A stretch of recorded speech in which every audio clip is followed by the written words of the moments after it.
Sastra makin berkilau dan tumbuh menjadi primadona di era kekuasaan Daulah Abbasiyah yang berkuasa di Baghdad pada abad ke-8 Masehi. Masa keemasan kebudayaan Islam serta perniagaan terjadi pada saat Khalifah Harun ar-Rasyid dan putranya Al-Ma'mun berkuasa. Salah seorang sastrawan terkemuka yang hidup pada masa dinasti Abbasiyah adalah Abu Nawas. Nama aslinya adalah Abu Ali Al-Hasan bin Hani Al-Hakimi. Ia begitu tersohor bahkan hingga masa modern kini sebagai seorang penyair sufi yang bijaksana tetapi kocak. Dalam soal gaya ini, Abu Nawas mirip dengan Nasruddin Hoja, penyair Turki yang wafat pada abad ke-13. Wejangan-wejangannya disampaikan melalui perkataan atau bahkan tindakan yang janggal, tak terduga dan seringkali mengundang gelak tawa. Abu Nawas atau dikenal sebagai Abu Ali Al-Hasan bin Hani Al-Hakimi adalah seorang pujangga Arab. Dia dilahirkan di kota Ahvaz di negeri Persia dengan darah Arab dan Persia mengalir di tubuhnya. Abu Nawas dianggap sebagai salah satu penyair terbesar sastra Arab klasik. Ia digambarkan sosok yang bijaksana sekaligus kocak. Abu Nawas juga muncul beberapa kali dalam kisah 1001 Malam. Dalam salah satu cerita, ia pernah berpura-pura gila karena tidak ingin menjadi qadhi setelah mendengar wasiat ayahnya dengan cara menaiki batang pisang seperti kuda-kudaan. Ia juga sering ditantang oleh Raja Harun ar-Rasyid maupun oleh teman-temannya dengan hal yang aneh, beresiko, dan bahkan tidak mungkin terjadi, seperti memindahkan istana raja ke bukit, mentaati raja, dan lain-lain. Abu Nawas lahir pada tahun 747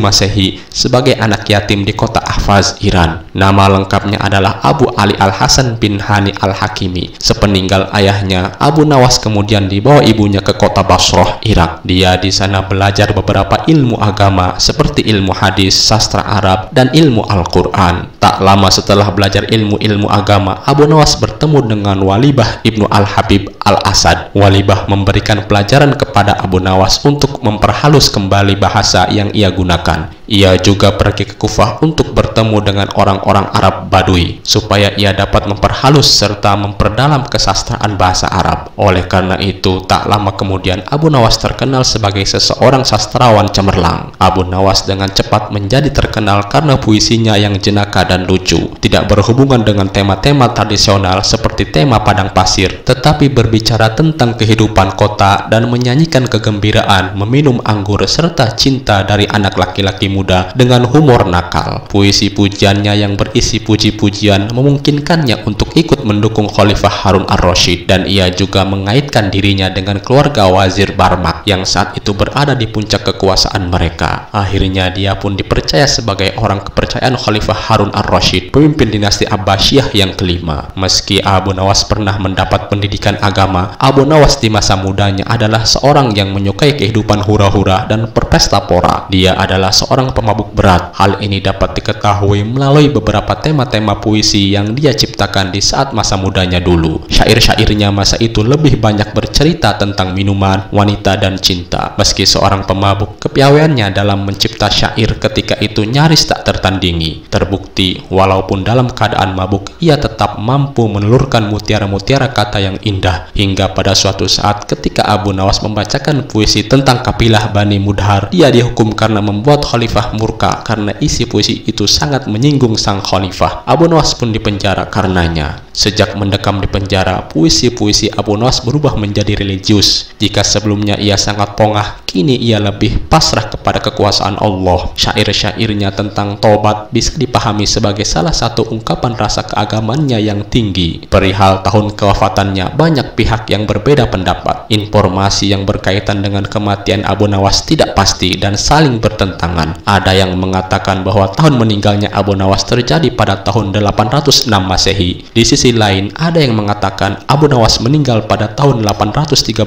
Masehi. Ada juga yang mengatakan bahwa Abu Nawas sebenarnya meninggal pada tahun 814 Masehi. Selisih 1 tahun dengan versi sebelumnya. Dia dimakamkan di kota Baghdad, Irak. Itulah tadi kisah singkat mengenai Abu Nawas. Semoga bermanfaat. Assalamualaikum warahmatullahi wabarakatuh.